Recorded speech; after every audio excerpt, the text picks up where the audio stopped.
I was walking through the woods a few years ago. Not on a proper trail or anything, just wandering a bit off the beaten path, killing time. It was quiet in that way forests get when there's no wind. Just your footsteps and the occasional bird, nothing unusual.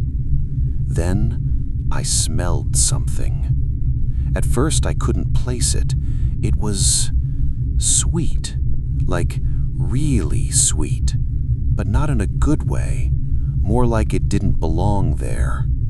If you've ever smelled something that immediately makes your brain go, "That's wrong," you'll know what I mean. I probably should have turned around, but curiosity got the better of me. I followed the smell a bit, pushed through some undergrowth, pulled back a few branches, and that's when I saw him. There was a body on the ground. It was obvious he'd been there a while. I won't go into details, but it wasn't peaceful looking. Nature had already started doing its thing. Animals, too. I just stood there for a second, completely frozen. Your brain doesn't prepare you for that. There's no mental checklist for what to do when you accidentally find a dead person in the woods.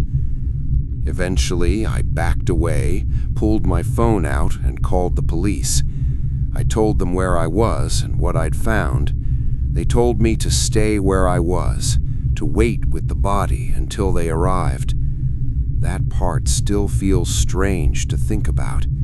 I was miles from anywhere, and it took them a long time to get there. While I was waiting, it started getting dark.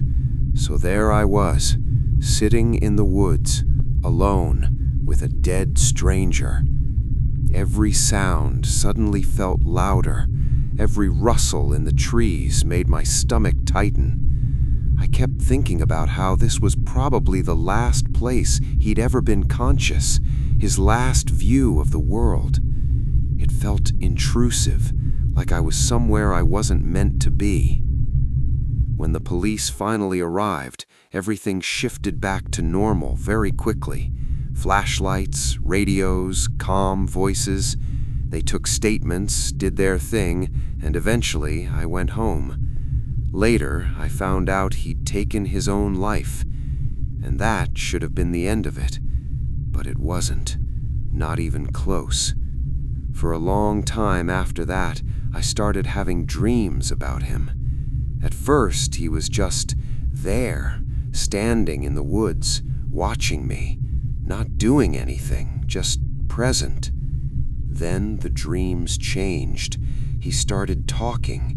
He told me he was angry that I'd found him, that I'd disturbed his resting place, that I wasn't supposed to be there.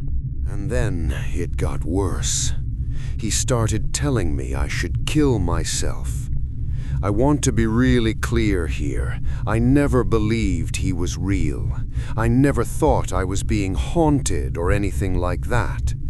But knowing something is just a dream doesn't stop it from messing with you.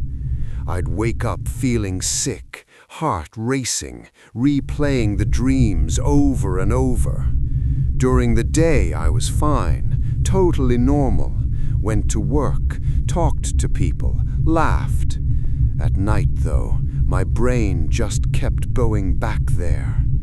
Trauma does that. It takes something you didn't process properly and keeps poking it, usually when you're asleep and defenseless. The dreams slowly became less frequent.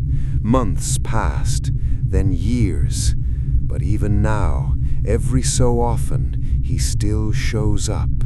Not often, not constantly, but enough that when I think about that day, like right now, I know there's a good chance he'll be there tonight.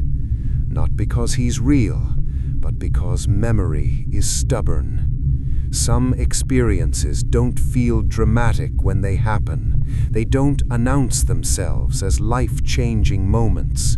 They just quietly attach themselves to you and wait. I didn't go looking for anything that day, but I found it anyway. and sometimes that's enough to follow you for the rest of your life.